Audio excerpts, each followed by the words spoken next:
नौजवानों, ओ टटलू काटने वालों, ओ फिल्म, अभी आपको बतलाऊं, आजकल की रंग बिरंगी मॉडर्न लड़कियां, तुम्हें पता ही नहीं है, मैं तमाम के तमाम हालात देखता हूं, वो मौत को भूली पड़ी हैं, वो अल्लाह के घरों को भूली पड़ी हैं, वो नमाजों को भूली पड़ी हैं, वो अल्लाह का नाम तक नहीं लेती, वो भूल गई उन चांदी के 1 किलो के कड़े के चक्कर में चलती हैं अंग्रेजों की तरह, अंग्रेजनियों की तरह अल्लाह की जमीन पे चल रही हैं और 1 किलो कड़ा चांदी के पैर में डाल रखा है, पांचों पिंडलियों तक उठा रखा है कि औरतें देखेंगी, मर्द देखेंगे, बाजार में चलने वाले लोग देखेंगे कि फला की बेटी के पैरों में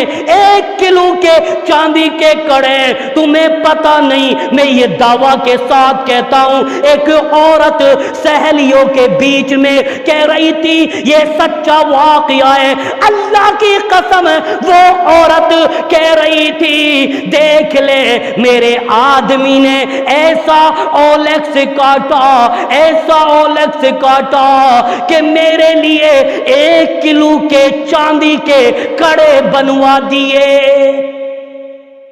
और फिर हंस के कहती है, मुस्कुरा के कहती है कि मेरे आदमी ने मुझसे फिर यूं कहा है, घबराने की कोई बात नहीं, अगली पार्टी कटेगी, गुली बंद बनवाऊंगा, तीसरी पार्टी कटेगी, हंसली बनवाऊंगा, चौथी पार्टी कटेगी, सोने का पैंडल बनवाऊंगा।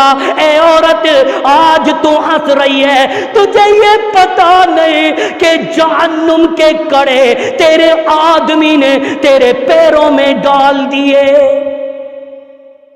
अभी मौत हुई, मगरिब से पहले असर की नमाज के इन द मिडल जनाजे की तैयारी है, मिट्टी है, मैं भी प्रेजेंट हूं, अरे मैं कोई आंखों से अंधा तो नहीं हूं।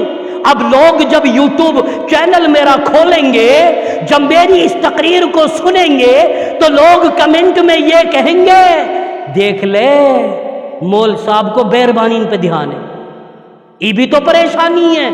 अल्लाह की कसम, अच्छी नजर से देखो, लेकिन हालत यह थी कि बेहतरीन कपड़े ऐसे सज धज के आई औरतें मैयत को देखने के लिए जैसे किसी फार्म के अंदर शादी में जा रही है। नए कपड़े, कड़े बाकड़े, गुली बंद हंसलियां सज धज करके आज मैयत को सलामी देने के लिए आती हैं। और लोगों, जो औरतें सज धज करके कड़े और चांदी पहन के आए, समझ लो वो अपना दिखावा दिखाने के लिए औरतों के लिए आ रही है। ऐसा ही हो रहा है क्या नहीं? ऐसा ही हो रहा है। तो मैं ये कह रहा हूं कि नौजवानों, कब्र की तैयारी करो। और ये भी बताऊं मैं आप लोगों के लिए, ये भी बताऊं मैं आप लोगों के लिए, अल्लाह की कसम है, अभी 10-15 दिन पहले की बात है, एक आदमी का लड़का ओलेक्स काटता है, माँ बाप खुश होते हैं कि मेरा बेटा ओलेक्स काट रहा है, टटलू काट रहा है। मैं यूं कहता हूं, ओ इलाका में वाप के मुसलमानों, अगर किसी गांव में फौज आती है, अगर किसी गांव में पुलिस आती है, तो हिंदुस्तान की फौज का साथ दो, पुलिस वालों का साथ दो। ये इस्लाम इजाजत देती है कि बुराइयों से जंग करो और अपने पुलिस वालों का ऐसे साथ दो कि जितने भी ओलेक्स काटने वाले, टटलू काटने वाले चारों तरफ घिर जाए और इनको पकड़ लिया जाए।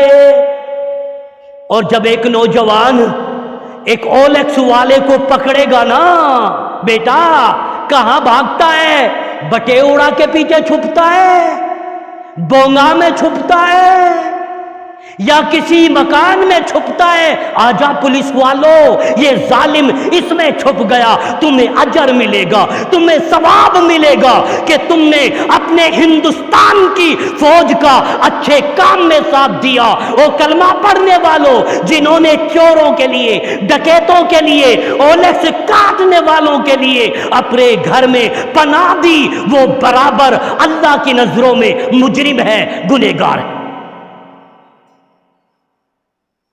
تو کہہ رہا تھا کہ میرا بیٹا پارٹیاں کاٹتا ہے۔ ایک دن 15 دن پہلے اس نے کہا کہ مولانا، مجھ سے کہا اللہ کے گھر میں بول رہا ہوں، اللہ کے گھر میں سچ کہہ رہا ہوں، نام لینا یہ مناسب نہیں ہے۔ کہتا ہے مولانا میں کیا کروں، اس نالائق نے میرے اکاؤنٹ سے 350 روپے لے لیے۔ میں نے کہا بیٹا، میں نے کہا جب دوسرے کی جیبیں کاٹتا ہے تو تیری کنپٹیوں پہ ہنسی آتی ہے، اور آج تیرے 350 روپے کاٹے، آج تجھے افسوس ہونے لگا ہے۔ میں نے کہا سن لے، اگر تو نے اپنی اولاد کو نہیں سمجھایا، ابھی تو 350 روپے تیرے کاٹے ہیں، ایک دن وہ دن آئے گا کہ یہی تیرا لڑکا تجھے 10 سال بعد، 5 سال بعد اس گاؤں کے چوراہے پر پٹخ پٹخ کر کے مارے گا۔ میرے کہنے کا یہ مقصد ہے، موت کو بھول گئے ہم۔